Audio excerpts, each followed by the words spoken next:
자, 그런데 지금까지는 이제 주소를 어사인하는 방법에 대해서는 아직 공부를 하지 않았죠. 그래서 기존의 그 자료형을 통해서 주소를 결정을 하고, 그 다음에 그 주소를 포인터에 그 저장하는 겁니다. 근데 그런 방식이 아니라, 원래는 그 포인터를 선언을 한 다음에 그 해당하는 주소를 어사인을 시켜줘야 돼요. 어사인 시켜준다는 얘기는 아까 얘기했듯이 이렇게 주소를 하나 만들어서 이것을 포인터에 넣어줘야 됩니다. 그걸 뭐라고 하냐면 멜록이라고 그래요. 그래서 멜록에 대한 공부를 좀 해보겠습니다. 자, 멜록은 뭐냐? 컴퓨터 내에 저장 장소를 만들어서 그 주소를 확보하고 그 주소를 확보한 후에 그것을 포인터에 어사인하는 함수가 되겠습니다. 그래서 멜록의 형태는 멜록은 이런 함수를 갖게 되고요. 리턴 값은 주소가 되겠죠. 주소를 리턴하게 된다. 주소를 리턴하게 된다. 그리고 이 멜록 안에는 내가 집어넣어야 할 데이터의 크기를 적도록 되어 있어요. 그래서 그만큼의 데이터를 확보해서 그 해당하는 주소를 리턴하게 됩니다. 예를 들자면 아까 전에 제가 이렇게 했었어요. 포인터 한 다음에 이거를 뭐 포인터 하고 주소를 어사인 했습니다. 10 이런 식으로. 그리고 나서 그 값을 프린터라고 하는 명령을 줘볼게요. 그러면 10이 나와야 될 것 같잖아요. 근데 어떻게 되는지 봅시다. 세그멘테이션 폴트가 나요. 왜냐하면 이 넘버 1 포인터라는 주소는 존재하지 않기 때문에 그렇습니다. 자, 그러면 이걸 어떻게 될까요? 자, 그렇게 해서 10을 넣기 위해서는 넘버 1 포인터에다가 주소를 할당해 줘야 돼요.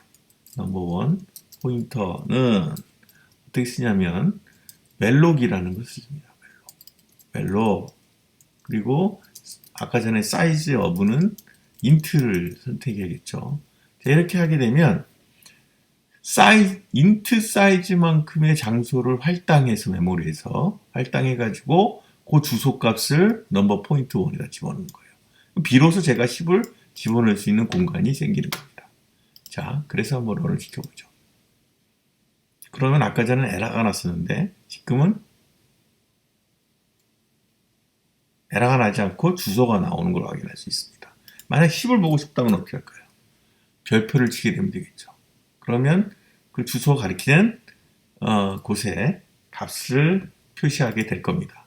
자, 이것을 뭐라고 하냐면 멜록이라고 해요. 자, 멜록은 주소를 할당해 주는 거예요. 컴퓨터에서 데이터를 저장할 수 있는 공간을 할당해서 그 공간의 주소를 리턴하는 겁니다. 그런데 문제는 계속 멜록을 할 경우에는 그 주소가 계속 없어지겠죠. 만약 아파트가 10동이 아니라 한 동에 10가구가 있는데 그 10가구에 사람을 계속 집어넣게 되면 나중에 가면 10번을 다 채우고 나면 더 이상 그 새로운 가구를 받아들일 수가 없잖아요. 자, 그렇게 하기 위해서 그러면 새로운 가구를 받아들이려면 어떻게 되죠? 첫 번째 가구를 내보내야겠죠. 그래서 멜록은 항상 다 쓰고 나면 풀어줘야 됩니다. 풀어준다는 것은 그 주소를 다시 반납하는 거죠. 어떻게 하냐면 풀이라는 명령을 씁니다. 풀이라는 명령을 쓰고 포인터를 써주게 되면 더 이상 이곳은 주소가 없게 되는 거예요.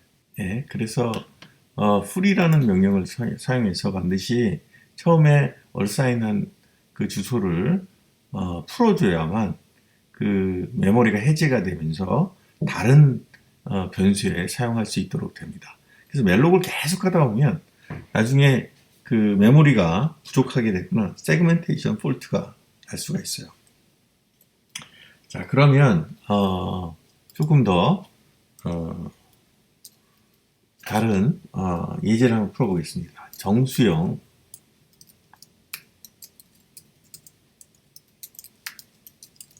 포인터 변수 두 개를 선언하여 값을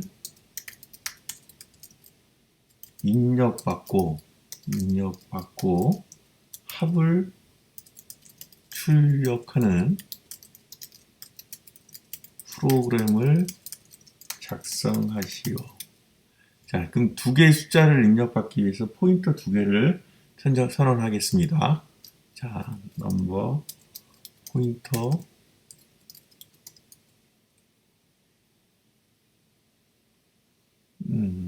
to 포인터 이렇게 하겠죠. 그런데 이제 이것들이 사이즈들이 없죠. 그러니까 주소를 할당을 받아야 될 거예요. 그래서 이 멜록을 써서 두 개의 주소를 할당 받겠습니다. 포인트 2는 이렇게 받았어요.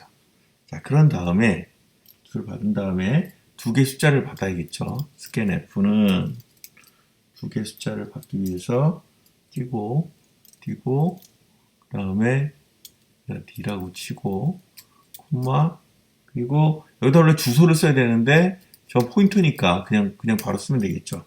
엔드 표시를 쓸 필요가 없겠죠. 그래서 num2 포인터 하고 표시를 하는 겁니다. 자, 그런 다음에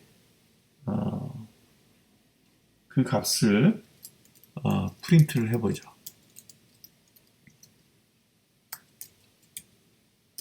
플러스 그다음에 넘버2는 넘버를 표시하고 2를 바꾸겠습니다. 자, 그 다음에 여기는 넘버 1 포인터 그리고 넘버 2 포인터 그리고 그 넘버 1하고 포인터 2를 다 더한 거를 써야겠죠. 그래서 이 두 개를 더한 거.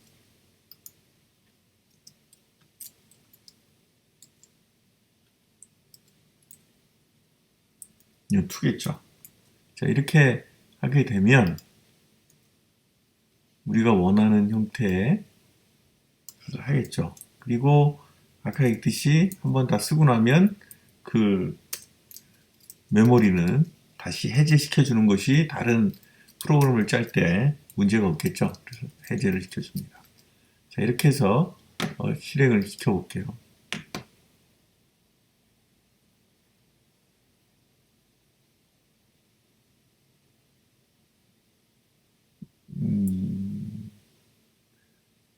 여기에 세미콜론이 없네요. 세미콜론이 없고 이걸 시켜보겠습니다. 그러면 10, 20 어떻게 했죠? 10 플러스 20은 30이 나오는 것을 확인할 수 있었습니다. 자, 지금까지는 변수를 통해서 숫자를 집어넣거나 할당하거나 빼거나 하는 걸 했었는데 지금 이제 포인터를 이용했고 그 포인터에 데이터 주소를 어사인하는 방법을 멜록이라는 걸 이용해서 한다는 것을 알았습니다. 그러나 항상 주소를 어사인하고 나면 그것을 다시 해제시켜 줘야만 다른 곳에서 사용할 수 있기 때문에 반드시 free라는 명령을 통해서 그 메모리를 해제시켜 줘야 한다라는 내용을 공부했어요. 자, 그러면 이걸 조금 더 확장을 해보죠. 우리가 지난 시간에 배열이라는 걸 공부했습니다. 배열은 뭐라고 그랬죠? 배열도 사실 메모리 주소예요. 배열도 메모리 주소입니다. 그래서 메모리 주소와 또 포인터랑은 기본적으로 특성이 똑같아요. 그래서 한번 그걸 가지고 어떻게 할 수 있는지를 알아보겠습니다. 네, 그러면 포인터를 가지고 한번 해보죠. 포인터. 자, 그 배열 가지고 한번 해보겠습니다. 배열을 어떻게 할까요? int a 그리고 3개의 공간을 확보해 보겠습니다. int 3개. 그리고 초기화는 이런 식으로 시킨다고 그랬죠. 10, 20, 30 그리고 초기화를 시켰어요. 자, 그런 다음에 포인터는 여기 만들었습니다. 포인터는 지금 2개를 만들었는데 하나를 지우죠. 그리고 이미 배열은 자동적으로 주소가 할당이 됩니다. 그래서 멜록을 사용할 필요가 없어요. 그래서 멜록을 다 없애고요. 멜록을 다 없애고, 그리고 뭐라고 하냐면 여기에 넘버원 포인터는 그냥 A라고 하죠. A라고 하겠습니다. 자, 넘버원 포인터 A라고 하면 A의 주소 값이 넘버2 포인터에 들어가게 되는 겁니다. 자, 이걸 가지고 프린트를 한번 해보죠. 프린트를 한번 해보겠습니다. 자, 그러면 여기 한 칸씩 띄고 세 개의 값을 한번 프린트 해볼게요. 띄고 여기 A1, A0, A3 하면 A0 인덱스가 총 3개가 만들어진다고 그랬죠. A0과 1과 그리고 2가 만들어진다고 그랬습니다. 3은 안 만들어져요. 3개가 만들어진다는 거죠. 자, 이렇게 해서 프린트를 한번 해볼까요? 프린트를 한번 해보겠습니다. 자,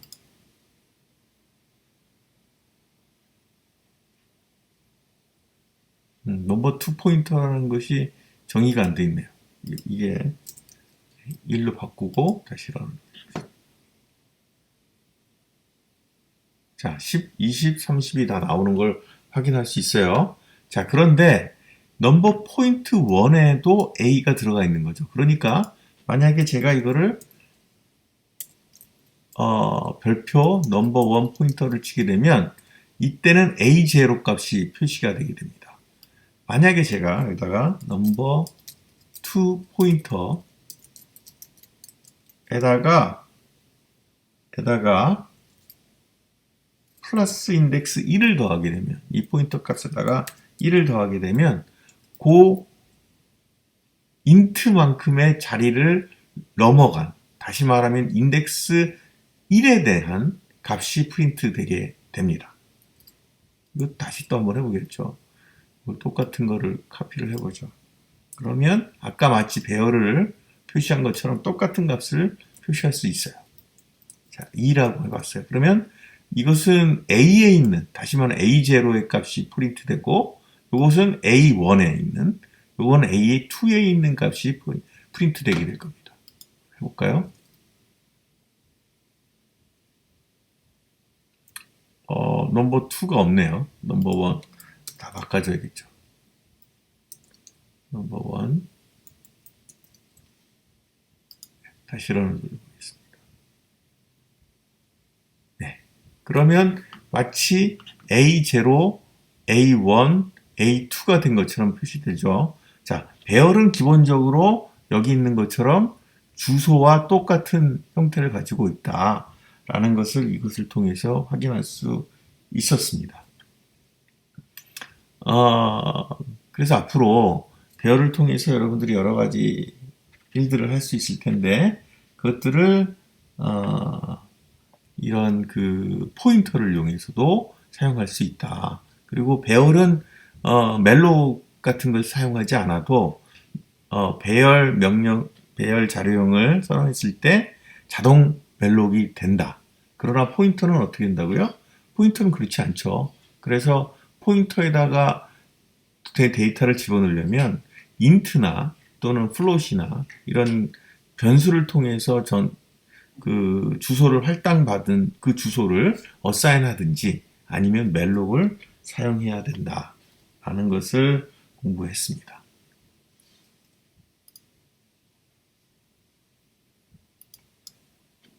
네, 그러면 프로그램 한번 짜보겠습니다. 정수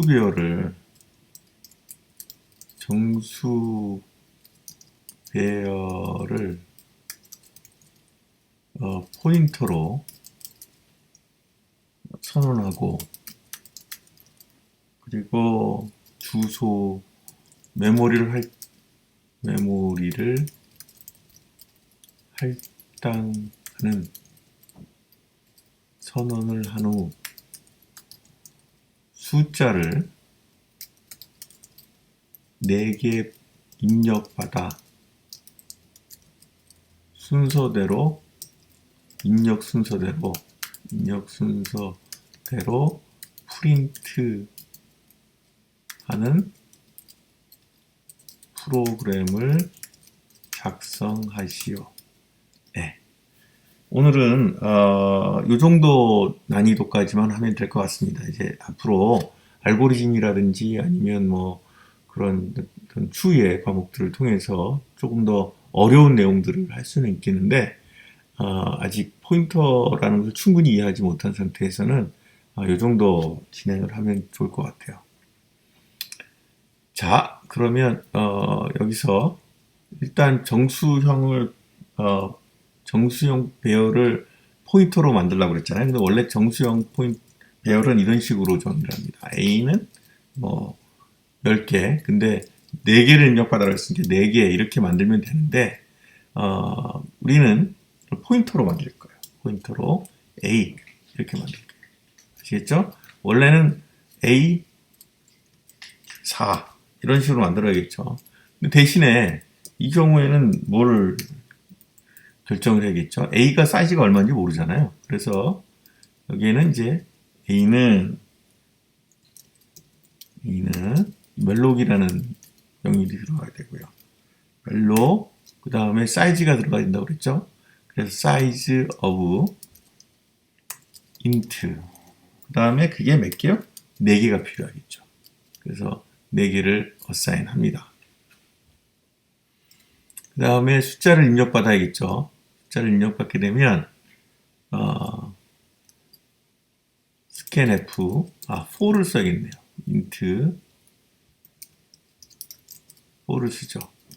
그러면 int 4 i는 0에서 4까지 그리고 i 플러스 그다음에 scanf로 받아야겠죠. 자, scanf 한 스테이트먼트가 하나일 때는 대괄호를 쓰지 않아도 된다고 그랬어요. scanf 그다음에 d 그리고 콤마 그 다음에 이제 여기서 중요한 게 a 그냥 원래 주소 a 배열처럼 사용해도 없습니다. 상관이 없습니다. a 이런 식으로 사용하게 되면 A0과 1과 2와 3이 저장이 되는 거죠. 자, 이 순서대로 프린트를 하시면 되는 겁니다. 자, 똑같은 걸 작성할게요. 프린트하고 뭐를 넣겠습니다. 스캔F 대신에 프린트F를 쳐야겠죠. 그리고 여기는 를 치고 그 다음에 좀 다르게 해볼까요? 포인터로 계산을 해보죠. A 플러스 I. 자, 이렇게 해도 포인터나 배열이 똑같기 때문에 저런 식으로 중괄호를 쳐서 I를 인덱스를 표시해도 되고 A 플러스 I로 표시해도 똑같이 나옵니다. 그래서 한번 실행을 해보겠습니다. 자, 넣어보죠. 1 2 3 4 자, 1, 2, 3, 4가 나오는 걸 확인할 수 있죠. 자, 여기다 칸을 좀 띄워볼까요? 아니면 뭐 칸을 띄워보죠. 그럼 조금 더 쉽지 않을 겁니다. 2, 4, 5, 7 2, 4, 5, 7이 나왔죠. 저걸 그냥 순서대로 쳐볼까요? 한번 2, 5, 7, 3 자꾸 이렇게 치네요. 2, 3, 5, 2, 3, 4, 5가 나오는 걸 확인할 수가 있습니다. 자, 여기서 키는 뭐냐면 배열과 포인트는 표시 방법만 다를 뿐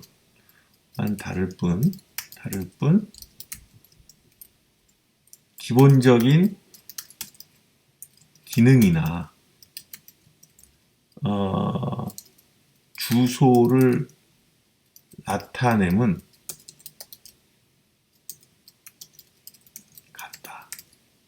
그러니까 배열로 표시할 수 있는 거는 다 뭐로 표시할 수 있다는 거예요? 포인터로 표시할 수 있다는 거. 포인터로 표시할 수 있다는 것이고, 또 포인터로 표시할 수 있는 건 또 배열로 표시할 수 있는 거죠. 자, 여러분들이 그것들을 한번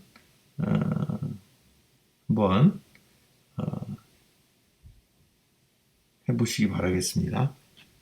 자, 그러면 저번에 우리 한번 솔팅하는 거 한번 했었죠. 과제를 한번 내겠습니다.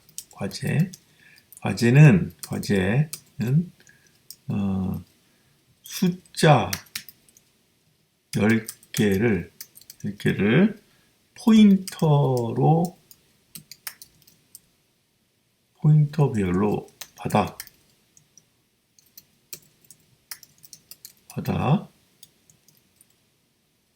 오름차순으로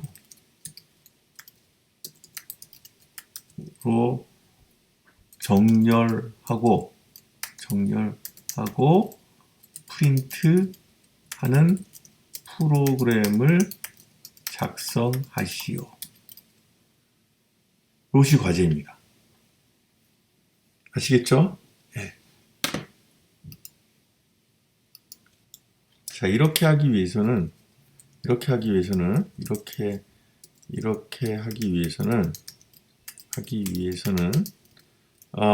포인터를 선언할 줄 알아야 되고, 포인터를 선언하고, 또 뭘 해야 되죠? 멜록을 해야겠죠. 멜록을 하여 공간을 할당하고, 그리고 어떻게 되죠? 소팅하는 프로그램을 작성하셔야 합니다. 소팅하는 거는 지난번에 했었죠. 어떻게 했었죠? for 룹 2개를 사용했었죠. 중첩 룹을 사용해서 첫 번째는 맨 앞자리서부터 쭉 뒤져서 제일 작은 것을 맨 앞에다 갖다 놓고, 그 다음 번서부터 뒤져가지고 제일 작은 애를 또 두 번째 갖다 놓고, 이런 작업들을 계속 반복하는 거죠. 총 숫자만큼. 가장 쉬운 방법이기도 하고 가장 간단한 방법이죠. 근데 대신에 이제 시간은 많이 걸립니다. 그렇게 해서 소팅하는 방법을 사용하시면 돼요. 그 외에도 만약에 가능하다면 퀵소트 같은 알고리즘을 구글에서 찾아서 사용하셔도 됩니다. 아시겠죠? 네, 그리고 한번 이해를 해보시면 됩니다. 사실은 퀵소팅 알고리즘은 이런 C 프로그램에서 가르치는 것이 아니라 데이터 스트럭처랑 알고리즘이라는 과목이 따로 있어요. 그래서 거기서 가르치는 건데 일단 관심 있는 학생들은 퀵소팅과 우리가 알고 있는 아주 기본적인 소팅 방법들을 사용하셔서 과제를 수행하시면 되겠습니다. 네, 오늘 수고하셨습니다. 네, 감사합니다.